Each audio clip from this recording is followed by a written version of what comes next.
জাতীয় থেকে আন্তর্জাতিক প্রান্তিক জনপদ থেকে নগর, চারপাশে ঠিক কী ঘটছে এই মুহূর্তে তা নিয়ে আয়োজন এখন চারদিক। আপনার সঙ্গে আছি আমি মুন্নাফ রশিদ। রাজধানীর বনানীতে প্রাইম এশিয়া বিশ্ববিদ্যালয়ের শিক্ষার্থী জাহিদুল ইসলাম পারভেজ হত্যার অন্যতম আসামি মাহাতির স্বীকারোক্তিমূলক জবানবন্দি দিচ্ছেন সিএমএম আদালতে। বৃহস্পতিবার বিকেলে মেট্রোপলিটন ম্যাজিস্ট্রেট মোহাম্মদ মিনহাজুর রহমানের আদালতে তোলা হলে ১৬৪ ধারায় জবানবন্দি দিতে রাজি হন মাহাতির। শিক্ষার্থী পারভেজ হত্যা মামলার ৩ নম্বর এজাহারভুক্ত আসামি মাহাতির। তাকে বুধবার চট্টগ্রাম থেকে গ্রেফতার করা হয়। এর আগে একই মামলার আসামি কামাল শেখ স্বীকারোক্তিমূলক জবানবন্দি দেন। এ মামলায় এখন পর্যন্ত ৫ জন আসামি গ্রেপ্তার হয়েছে। আত্মবিধ্বংসী সভ্যতা থেকে বেরিয়ে এসে একটি নতুন পৃথিবী তৈরির স্বপ্ন দেখতে তরুণদের প্রতি আহ্বান জানিয়েছেন প্রধান উপদেষ্টা ডক্টর মোহাম্মদ ইউনূস। দোহায় কাতার বিশ্ববিদ্যালয়ে ৩-০ তত্ত্বের উপর আয়োজিত একটি অনুষ্ঠানে বক্তব্য দেন অন্তর্বর্তী সরকার প্রধান। সেখানে তিনি বর্তমান প্রজন্মকে বিশ্বের সেরা এবং সবচেয়ে শক্তিশালী প্রজন্ম বলে উল্লেখ করেন। শিক্ষার্থীদের উদ্দেশ্যে বলেন, মেধাকে যথাযথ কাজে লাগাতে কল্পনা শক্তির ব্যবহার করতে হবে।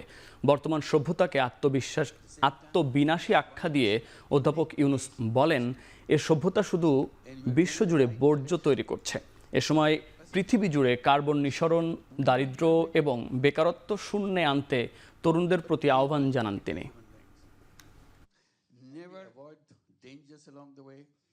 99% of the wealth will be owned by 1% of people. That's the direction. You can't change it. So we want to put it in reverse gear. Say no wealth concentration. We want to build a civilization system. University is the place with design systems. So this is your responsibility, the super powerful generation that you are. So the wealth is shared by everybody equally.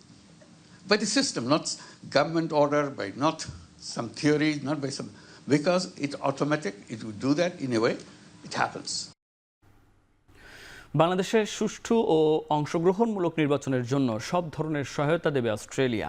সকালে আগারগাঁওয়ের নির্বাচন ভবনে সিসিএএমএম নাসির উদ্দিনের সঙ্গে বৈঠক শেষে কথা জানান Australian high commissioner Susan Riley. বৈঠকে দুই দেশের নির্বাচন প্রক্রিয়া, গণতন্ত্র চর্চা এবং নির্বাচন কমিশনের স্বচ্ছতা, জবাবদিহিতা নিয়ে আলোচনা হয়। এ সময় নির্বাচন কেন্দ্রিক যে কোনো ধরনের সহায়তায় অস্ট্রেলিয়া আগ্রহী বলে জানান প্রধান নির্বাচন কমিশনার। ভোটার তালিকা হালনাগাদ সহ আন্তর্জাতিক পর্যবেক্ষকদের নিয়েও আলোচনার কথা জানান তিনি। Bangladesh is going through as it moves towards open, free and fair elections. Australia stands by Bangladesh and we continue to work with you. Next parliamentary election এর জন্য আমাদের কি প্রস্তুতি আমরা নিয়েছি এবং প্রস্তুতি আমরা স্যাটিসফাইড কিনা প্রস্তুতি যেটা নিয়েছি সেটা ওনারা জানতে চেয়েছেন। আমি বিস্তারিত জানিয়েছি আমাদের প্রস্তুতি, ওভারঅল রিফর্মস নিয়ে ওনারা জানতে চেয়েছেন, সেটা আমরা জানিয়েছি এবং ওনারা একটা অ্যাসিওর করেছেন যে আমরা যদি কোনো রকমের সাহায্য সহযোগিতা চাই, সাপোর্ট চাই, they are ready to support আস।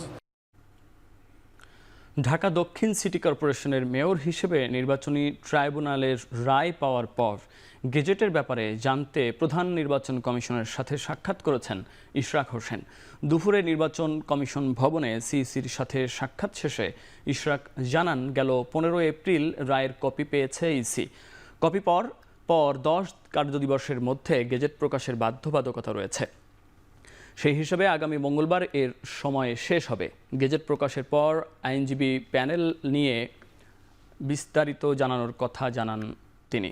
এ সময় তিনি বিগত সরকারের সময়ে দেশে আইনের শাসন না থাকার অভিযোগ জানিয়ে বলেন, আইন মেনে নির্ধারিত সময়ের মধ্যে এই মামলার আবেদন করা হয়েছিল।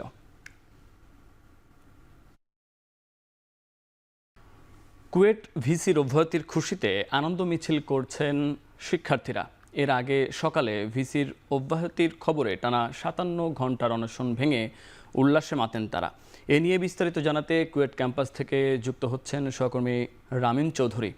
রামিম, আনন্দ মিছিল শুরু হয়েছে কিনা আর আনন্দ মিছিলের কি অবস্থা একটু জানাবেন? মুন্নাফ, আপনি দেখতেই পাচ্ছেন যে আমার পিছনে কিন্তু আনন্দ মিছিল, যেটি কুয়েটের যারা সাধারণ শিক্ষার্থীরা তাদের যে আনন্দ মিছিল সেটি কিন্তু এখন চলছে। আপনি দেখেন যে এখানে কিন্তু অনেক শিক্ষার্থীরা উপস্থিত হয়েছেন এবং এখানে তাদের যে দাবি আদায় হয়েছে সেই খবরের পরেই কিন্তু তারা উল্লাস শুরু করেছে পুরো বিশ্ববিদ্যালয় জুড়ে। এবং এখন আপনি দেখতে পাচ্ছেন যে আনন্দ মিছিলটি বের হয়েছে, এই মিছিলটি কিন্তু পুরো বিশ্ববিদ্যালয় ক্যাম্পাস প্রদক্ষিণ করবে এবং পুরো ক্যাম্পাস ঘুরে কিন্তু তারা যেখানে অনশন করেছিল ঠিক সেইখানে বসেই তারা কথা বলবেন এবং তারা উল্লাস করবেন। আমরা দেখেছি যে এই যে তাদের যে আনন্দ মিছিল যেটি এখন এই মুহূর্তে চলছে, এই আনন্দ মিছিলের আগে কিন্তু এখানকার যারা শিক্ষার্থীরা ছিলেন তারা কিন্তু এখানে বিভিন্ন গানে নেচেছেন, তারা গেয়েছেন এবং তারা বিভিন্ন রকম স্লোগান দিয়ে কিন্তু তারা এই দিনটাকে আজকে উদযাপন করছেন। কারণ তারা দীর্ঘ সময় ধরে আন্দোলন করেছিলেন এই ভিসি পদত্যাগের দাবিতে। এর আগে কিন্তু তাদের উপর হামলা হয়েছিল, সেই সময় এই যে বর্তমান ভিসি যাকে অব্যাহতি দেওয়া হয়েছে এই ভিসি কিন্তু তাদের নিরাপত্তা দিতে ব্যর্থ হয়েছে এবং সেই ব্যর্থতার দায় কিন্তু তিনি স্বীকার করেননি। এমন কথাতে কিন্তু এখানকার শিক্ষার্থীরা মূলত এক দফা দাবি আনে এবং এই এক দফা দাবি কিন্তু গতকালকেই পূরণ হয়েছে এবং তারা দীর্ঘ সময় কিন্তু অনেক শিক্ষার্থী অনশনে ছিল, আমরণ অনশন, এবং এই আমরণ অনশনে থেকে কিন্তু তারা তাদের আন্দোলন চালিয়ে গেছে। দীর্ঘ প্রায় 58 ঘন্টা কিন্তু তারা কিছু না খেয়ে অনশন করেছে, এই ভিসি পদত্যাগের দাবিতে আন্দোলন করেছে। এখানে আপনি দেখতে পাচ্ছেন যে কতটা উল্লাস করছেন তারা, বিভিন্ন স্লোগান দিচ্ছেন। এর পাশাপাশি কিন্তু তারা বিভিন্ন গান, বাংলাদেশের প্রচলিত বিভিন্ন গান কিন্তু তারা এখানে চালাচ্ছেন এবং সেই গানে তারা নাচছেন। আপনারা দেখতেই পাচ্ছেন মুন্নাফ।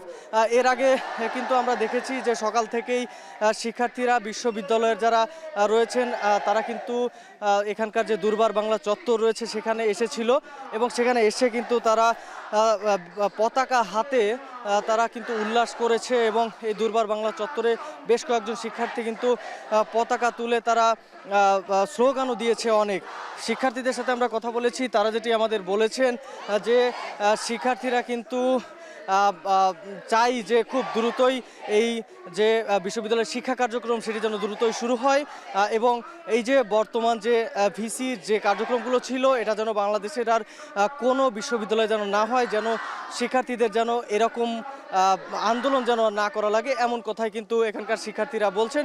তো সব মিলিয়ে মুন্নাফ, এই ছিল আমার কাছে কুয়েট ক্যাম্পাস থেকে সবশেষ খবর। রাজধানীর মিরপুরে নিরাপদ পথচারী পারাপারে জাইকার অর্থায়নে পরীক্ষামূলক প্রকল্প চালু করল ঢাকা মেট্রোপলিটন পুলিশের ট্রাফিক বিভাগ। সকালে পথচারী পারাপার প্রকল্প চালু হওয়ার পর দেখা যায় সবাইকে নিয়ম মেনে চলতে বাধ্য করছে ট্রাফিক বিভাগ। অনেকে নিয়ম অমান্য করে রাস্তা পারাপারের চেষ্টা করছেন, আবার অনেক যানবাহন চালকও নিয়ম মানতে চাইছেন না। এই প্রকল্প পরিদর্শনে গিয়ে ডিএমপির ট্রাফিক বিভাগের অতিরিক্ত কমিশনার বলেন, পাইলট প্রকল্প হিসেবে মিরপুরের এই জেব্রা ক্রসিংয়ে চালু হলেও পর্যায়ক্রমে ঢাকার বিভিন্ন সিগন্যালে এটি চালু করা হবে। নির্বিঘ্নে যানবাহন চলাচল ও পথচারীদের শৃঙ্খলা ও নিরাপত্তার জন্য এই প্রজেক্ট নেওয়া হয়েছে। এ সময় পথচারী ও যানবাহন চালকদের ট্রাফিক সিগন্যাল বাতি মেনে চলার আহ্বান জানান পুলিশের এই কর্মকর্তা। With the DMP as well as the city corporation to make it the more safer environment in the Dhaka. So this is one of the pilot projects to understand the well environment for the pedestrian crossing as well as the driver stopping based on the signal. High court থেকে শুরু করে Uttarbanga 22টা সিগন্যালে 2 city corporation বুয়েটের সহায়তায় signal light বসাচ্ছে। সেই signal লাইটও কিন্তু মানে রোড অর্থাৎ গাড়ির সিগন্যালের সাথে সাথে পথচারীদের জন্য সিগন্যাল ব্যবস্থা থাকবে। 9 দিন পর মুক্তি পেয়েছেন খাগড়াছড়ি থেকে অপহৃত চট্টগ্রাম বিশ্ববিদ্যালয়ের 5 শিক্ষার্থী। বৃহস্পতিবার কয়েক ধাপে ধাপে রাঙামাটি থেকে তাদের উদ্ধার করা হয়। অপহরণের পর থেকে ব্যাপক জনরোষ ও পাহাড়ি বিভিন্ন সংগঠনের আন্দোলনের পর মুক্তি পেলেন বিশ্ববিদ্যালয়ের 2023-24 শিক্ষাবর্ষের এই শিক্ষার্থীরা। তাদের মুক্তির বিষয়টি স্বীকার করে পাহাড়ি ছাত্র পরিষদ চট্টগ্রাম বিশ্ববিদ্যালয়ের শাখা থেকে গণমাধ্যমেও প্রেস বিজ্ঞপ্তি পাঠানো হয়।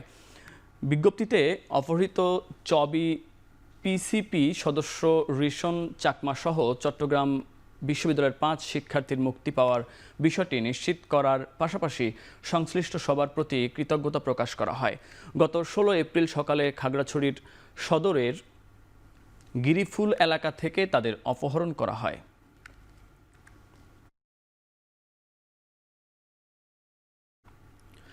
গণহত্যাকারীদের বিচার ও আওয়ামী লীগের নিবন্ধন বাতিলের দাবিতে শাহবাগে রাজনৈতিক সংহতি সমাবেশ করছে জুলাই মঞ্চ। সেখানে আছেন সহকর্মী শাহাদাত অভ্র। এই সমাবেশ থেকে কি দাবি করা হচ্ছে, কি বলছেন তারা? এই মুহূর্তে শাহবাগে মূলত হচ্ছে জুলাই মঞ্চ দাবি করছে আওয়ামী লীগের যেই নিষিদ্ধ হওয়াটি সেটি কিন্তু এখনো হচ্ছে না। যতদিন পর্যন্ত গণহত্যার যেই বিচার সেই বিচার যতদিন না পর্যন্ত হয় ততদিন পর্যন্তই বলা হচ্ছে যে এই রাজনৈতিক দলটি তাকে কিন্তু হচ্ছে সাময়িকভাবে হোক এবং তাদের রাজনৈতিক কার্যক্রম হোক সবকিছুই কিন্তু হচ্ছে স্থগিত করতে হবে। আমি যদি একটু দেখাতে চাই আজকের যেই সংহতি সমাবেশ আছে সেই সংহতি সমাবেশে কিন্তু হচ্ছে যুক্ত হয়েছে বাংলাদেশের নানা রাজনৈতিক দল এবং জুলাই আন্দোলনের সাথে যুক্ত এমন অনেক সংগঠন কিন্তু হচ্ছে এসেছে। তার সাথে সাথে জামায়াতে ইসলাম থেকে শুরু করে জুলাই মঞ্চের সাথে কিন্তু যুক্ত একই মত পোষণ করে কিন্তু তাদের সাথে যুক্ত হয়েছে ইনকলাব মঞ্চ। তার সাথে সাথে কিন্তু বলা চলে যে বাংলাদেশের বেশ কয়েকটি রাজনৈতিক দল তারা এখানে উপস্থিত হয়েছেন, তারা তাদের সাথে একই সাথে সংহতি প্রকাশ করেছেন। আজকের যেই সংহতি সমাবেশ এখানে কিন্তু হচ্ছে বিকাল 4টা থেকেই শুরু হয়। তার পরবর্তীতে কিন্তু হচ্ছে তাদের যেই বক্তব্য গণহত্যাকারীদের গ্রেফতার বিচার পূর্বক আওয়ামী লীগের নিবন্ধন বাতিল ও রাজনীতি নিষিদ্ধের দাবি কিন্তু হচ্ছে তারা এখান থেকে করছেন এবং জুলাই আন্দোলনের কথা বারবার করে মনে করিয়ে দেওয়ার চেষ্টা কিন্তু এখানে হচ্ছে। বলা হচ্ছে যে এই জুলাই আন্দোলনকে অনেকেই ভুলিয়ে দেওয়ার চেষ্টা করা হচ্ছে এবং আগামীতে এই যে জুলাই আন্দোলনকে কোনোভাবেই মুছে ফেলা যেন না হয় সেটির জন্য কিন্তু হচ্ছে তারা সব সময় থাকবে। জুলাই মঞ্চ থাকবে, জুলাই আন্দোলনের সাথে যারা যারা সচেষ্ট ছিল, যারা যারা অংশগ্রহণ করেছে সবাই থাকবে। এখানে কিন্তু তরুণ সমাজের অনেক বড় একটি অংশগ্রহণ আমি লক্ষ্য করেছি। মুন্নাফ, আমি যদি একটু বলতে চাই যে এখানে বেশিরভাগই কিন্তু তরুণ এবং সবাই বলছে যে আগামী দিনে খুব তাড়াতাড়ি যদি হচ্ছে জুলাই আন্দোলনের যে গণহত্যা যদি বিচার না হয় তাহলে কিন্তু হচ্ছে এ ধরনের আন্দোলন চলবে, এই ধরনের কর্মসূচি তারা চালিয়ে যাবে। এ ছিল মুন্নাফ এখান থেকে আমার কাছে সর্বশেষ। ভারতের জম্মু কাশ্মীরের পেহেলগামে 26 পর্যটক নিহতের ঘটনায় পাকিস্তানকে পরোক্ষভাবে দায়ী করছে ভারত সরকার। এর মধ্যে পাকিস্তানের সঙ্গে পানি চুক্তি স্থগিত ও সীমান্ত বন্ধ সহ বেশ কিছু কড়া পদক্ষেপ নিয়েছে নয়াদিল্লি। সিন্ধু চুক্তি স্থগিত করায় পর্যাপ্ত পানি পাওয়া থেকে বঞ্চিত হবে পাকিস্তান। ভারত পাকিস্তানের গুরুত্বপূর্ণ আটারি ওয়াঘা স্থল সীমান্ত বন্ধ ঘোষণা এবং পাকিস্তান হাই কমিশনের সব সামরিক উপদেষ্টাকে বহিষ্কার ও অবাঞ্ছিত ঘোষণা করেছে নয়াদিল্লি। পাশাপাশি দুই দেশের হাই কমিশনে কর্মকর্তাদের সংখ্যা 55 থেকে কমিয়ে করা হবে 30 জন। পাকিস্তানিদের ভারতে প্রবেশ সাময়িকভাবে বন্ধ সহ পাকিস্তানিদের ভারত ছাড়তে 48 ঘন্টার সময় বেঁধে দেওয়া হয়েছে। প্রধানমন্ত্রী নরেন্দ্র মোদীর উপস্থিতিতে কেন্দ্রীয় মন্ত্রিসভার নিরাপত্তা বিষয়ক কমিটির বৈঠকে সব সিদ্ধান্ত গৃহীত হয়। বিশ্বের প্রথম ক্রিকেট বোর্ড হিসেবে বিদেশি ফ্র্যাঞ্চাইজি লিগে বিনিয়োগ করার জন্য চুক্তি করেছে নিউজিল্যান্ড ক্রিকেট বোর্ড। যুক্তরাষ্ট্রের মেজর লিগ ক্রিকেটে ফ্র্যাঞ্চাইজি কেনার চুক্তি করেছে নিউজিল্যান্ডের ক্রিকেট নিয়ন্ত্রক সংস্থা NZC। আমেরিকান প্রতিষ্ঠান ট্রু নর্থ স্পোর্টস ভেঞ্চার্সের সাথে এই চুক্তি করে সংস্থাটি। এই চুক্তি অনুযায়ী 2027 মৌসুমে মেজর লিগ ক্রিকেটে একটি নতুন ফ্র্যাঞ্চাইজি দল যুক্ত হবে, আর সেই সুবাদে মালিকানার একটা অংশও থাকবে নিউজিল্যান্ড ক্রিকেট বোর্ডের। বিসিবি বা পিসিবি এর আগে ফ্র্যাঞ্চাইজিগুলোর দায়িত্ব নিলেও তার ব্যাপ্তি দেশের মধ্যেই সীমাবদ্ধ ছিল। তবে বিদেশি ফ্র্যাঞ্চাইজিগুলোর সঙ্গে বরাবরই দূরত্ব ছিল বিভিন্ন দেশের ক্রিকেট বোর্ডগুলোর। কিন্তু NZCর এই ব্যতিক্রমী পদক্ষেপে ক্রিকেট বোর্ড ও ফ্র্যাঞ্চাইজি সম্পর্কের নতুন দ্বার উন্মোচন হলো। বাংলাদেশ সিঙ্গাপুর ম্যাচ ঘিরে আগামী মাসের 25 তারিখের মধ্যে জাতীয় স্টেডিয়াম পুরোপুরি প্রস্তুত হবে বলে আশা করছেন বাফুফের কম্পিটিশন কমিটি। এই ম্যাচে মোট 300 টিকিট বিক্রি করার কথা বলেন কমিটির সদস্য তাজওয়ার আওয়াল। এছাড়া দীর্ঘদিন পর এই স্টেডিয়ামে আন্তর্জাতিক ম্যাচ ফেরায় নানা প্রস্তুতির কথা জানায় ফুটবল ফেডারেশন।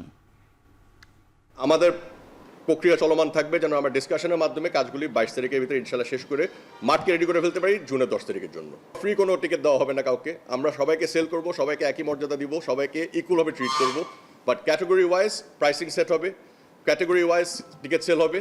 আর কীভাবে সেল করবো ওইটা আমাদের একটু মত বিনিময় করতে হবে। আমরা আপনাকে বলে দিতে পারছি যে গ্যালারিতে 18,300 সিট অ্যাভেলেবল থাকবে। খেলার আগে স্টেডিয়াম বন্ধ থাকবে 48 ঘন্টা। খেলা শেষ হওয়ার পরে আমরা খুলবো, বাট সিকিউরিটি বুঝে। এটার বাইরে আপনারা জানেন এখানে একটা আর্মি ক্যাম্প আছে, আমরা ক্যাম্প কমান্ডারের সাথে কথা বলবো যে ওনারা আমাদেরকে কীভাবে এক্সট্রা লেয়ার সিকিউরিটি দিতে পারবে। শেষ করছি এখন চারদিক। এতক্ষণ সঙ্গে থাকার জন্য ধন্যবাদ।